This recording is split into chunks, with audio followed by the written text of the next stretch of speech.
Bonjour Philippe Martinez. Bonjour. Vous appelez tous les militants de la CGT à se rendre sur les lieux de rassemblement pour protester cet après-midi contre l'antisémitisme. Vous-même, vous y serez, vous serez à Paris. Oui. Vous appelez à manifester contre quoi? Contre une certaine dérive, l'antisémitisme, contre une certaine dérive aussi des Gilets jaunes? Non, c'est contre l'antisémitisme et plus globalement contre le racisme et la stigmatisation de personnes en fonction de leur appartenance religieuse ou de leurs origines. Je crois que c'est un combat qui est historique dans la CGT et ça ne fait jamais défaut. Ça ne fait jamais défaut, mais ce qui se passe aujourd'hui a été relancé, si j'ose dire, dans un climat où l'antisémitisme monte progressivement, a été relancé par ce qui s'est produit samedi contre Alain Finkielkraut, agressé par des Gilets jaunes. Et est-ce que ce phénomène-là vous interpelle du côté des Gilets jaunes? Il nous interpelle depuis le début. Et vous l'avez noté, depuis le début, nous avons émis des réserves sur une petite partie des Gilets jaunes qui dénaturent le mouvement et qui font qu'aujourd'hui, certains veulent interdire la manifestation. Donc, ce n'est pas nouveau de notre part.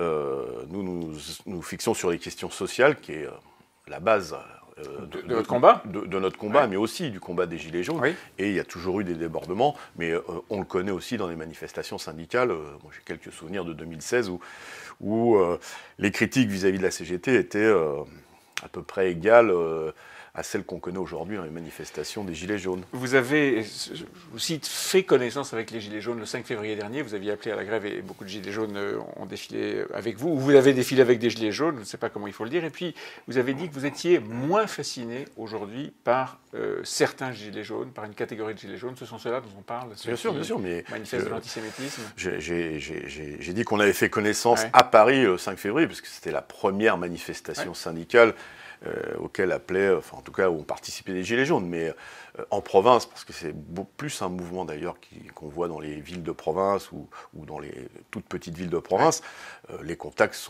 existent depuis un certain temps, depuis fin novembre, je pense. Et vous en avez encore, vous? Des contacts? Mais les contacts, je n'ai pas changé d'avis non plus. Les contacts directs, on n'en a pas, puisqu'il n'y a pas d'organisation. Mais vous pouvez avoir des contacts avec ce qu'on appelle des figures des Gilets jaunes, non? J'en ai croisé sur des plateaux télé, mais il n'y a pas d'organisation. Et d'ailleurs, tous ceux qui se prétendent ou qui se auto-prétendent leaders sont assez bousculés. Ils sont assez vite exclus ou en tout cas stigmatisés. Beaucoup de Gilets jaunes et d'autres d'ailleurs ont demandé une amnistie pour tous ceux qui, après avoir commis des actes de violence, ont été arrêtés et sont éventuellement jugés. Vous partagez ce point de vue? Il y a un sentiment d'inégalité dans le traitement des violences. Et je pense que ça part de là. Il y a un policier à Toulon qu'on a filmé en train de taper sur un manifestant. Il ne se passe rien. À côté de ça, il y a, je ne sais plus comment il s'appelle, l'ancien boxeur Détingé. Voilà, qui est jugé et condamné. Jugé, condamné. Puis il y a derrière tout ça... Peine aménagée. Oui, et derrière tout ça, il y a là aussi un sentiment d'injustice, ou en tout cas d'inégalité, avec l'affaire Benalla, par exemple. Lui aussi a frappé des manifestants. Alors, lui n'était pas représenté... Il est, si j'ose dire, dans la seringue judiciaire tout de même. Hein. D'accord, mais on a du mal à appuyer sur la seringue. Sur le piston. Je repose ma question, vous vous demandez une amnistie pour les Gilets jaunes? Il y a besoin que des actes soient amnistiés, oui, parce qu'il y a des gardes à vue arbitraires. On le demande pour les militants syndicaux qui ont été victimes de ces mêmes arbitraires, donc on le demande pour tous ceux qui manifestent. Mais derrière tout ça, c'est cette petite musique qui veut interdire, en tout cas limiter le droit de manifester. Et ça, c'est absolument intolérable. Pour éteindre le mouvement des Gilets jaunes, pour essayer de l'éteindre en tout cas, Emmanuel Macron, il y a 2 mois, c'était le 10 décembre, avait proposé que les entreprises versent des primes aux salariés. Un très grand nombre d'entreprises l'ont fait. Un très grand nombre. En tout cas, les très grandes, les moyennes. Un très grand nombre de très grandes. De moyennes aussi, celles qui le pouvaient. Est-ce que vous êtes satisfait de ça? Non, parce qu'une prime, ça ne remplace pas le salaire.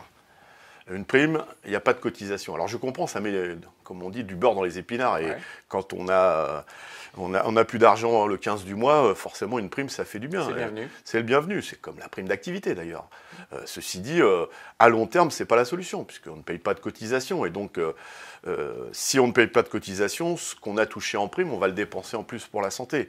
Et puis, je le vois bien dans les négociations salariales dans un certain nombre d'entreprises. Une fois qu'on a donné la prime, on dit qu'il n'y a pas d'augmentation générale de salaire. Pour l'année 2019.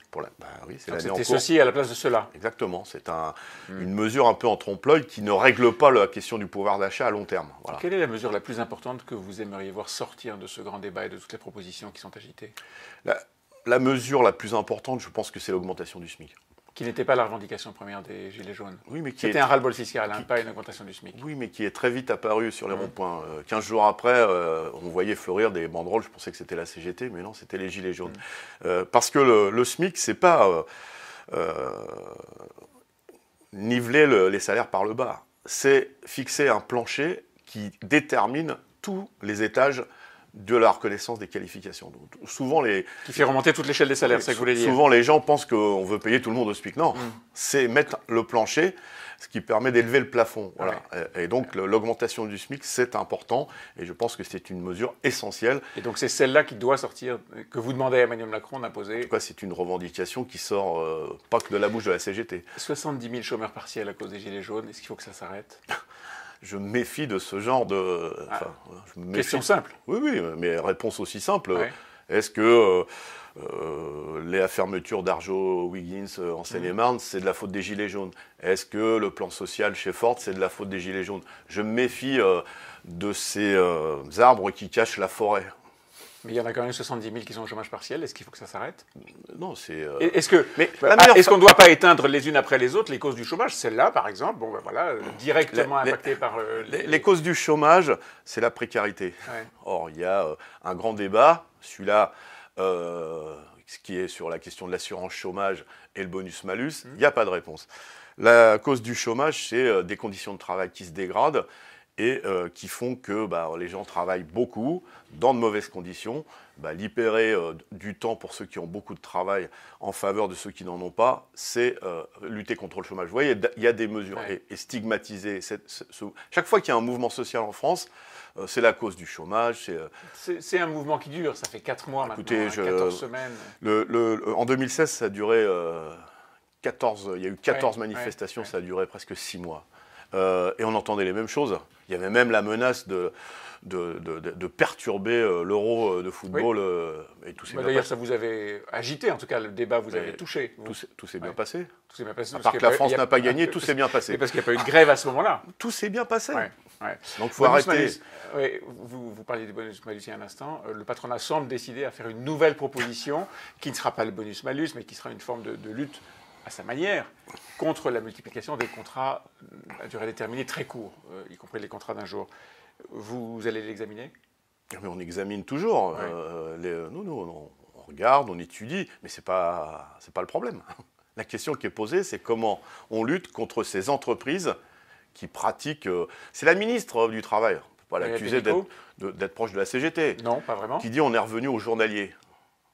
C'est ça qu'il faut éradiquer. Et donc, il y a des entreprises qui ne pratiquent pas ce genre de contrat. C'est bien. Bonus? Non, les bonus, elles en touchent déjà. D'accord. CICE. Mais uniquement malus. Oui. Mais malus pour celles qui font du malus pour celles qui abusent. Et puis, je pense qu'il faut aussi regarder, en plus du bonus-malus, les embauches de contrats précaires qui sont parfois dans les entreprises 5, 6 ans, 7 ans. C'est une bonne façon de lutter contre le chômage, ça aussi. Sur ces sujets-là, vous n'êtes pas toujours en phase avec d'autres syndicats. L'unité syndicale est à peu près aussi difficile à faire que l'unité de la gauche, on le voit en ce moment. C'est une comparaison audacieuse. Laurent Berger, non, on voit que des mouvements éparpillés essayent de se rassembler, et ça ne marche pas toujours. Laurent Berger a dit il y a quelque temps qu'il vous voyait, vous, Philippe Martinez, mais que vous ne vouliez pas le dire. Parce que ça vous gênait en interne, c'est vrai? C'est une bêtise. Tout le monde est au courant que quand je vois Laurent Berger, je ne fais pas de conférence de presse. Vous ne voulez pas le dire? Il y a un problème interne avec les contacts avec la CFDT? Il y a un problème avec les positions de la CFDT.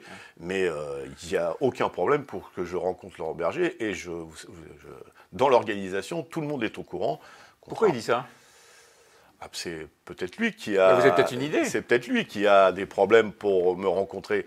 En tout cas, vous dites que nous n'avons pas de position commune, mais sur la question de l'assurance chômage, pour l'instant, tous les syndicats refusent les propositions du patronat. Je pense que c'est une bonne chose quand les syndicats sont unis. Dans 2 mois à peu près, vous serez candidat à votre réélection pour un nouveau mandat à la tête de la CGT. Vous êtes seul candidat aujourd'hui, il y en aura d'autres? Je ne sais pas. C'est pas des pratiques. C'est pas la tradition de la CGT. C'est pas la tradition. Ça s'est passé une fois du temps de Bernard Thibault. Ça n'a pas été le meilleur moment, le meilleur souvenir de la CGT? En tout cas, c'est pas la tradition. On essaye de trouver un consensus. Mais ce qu'on élit d'abord, c'est une direction nationale. C'est une 60aine de dirigeants nationaux. C'est ce qui compte. Évidemment, il faut, comme dans un journal, un rédacteur en chef. Voilà. Et ce sera vous pour la CGT. Merci Philippe Martinez. Merci à vous.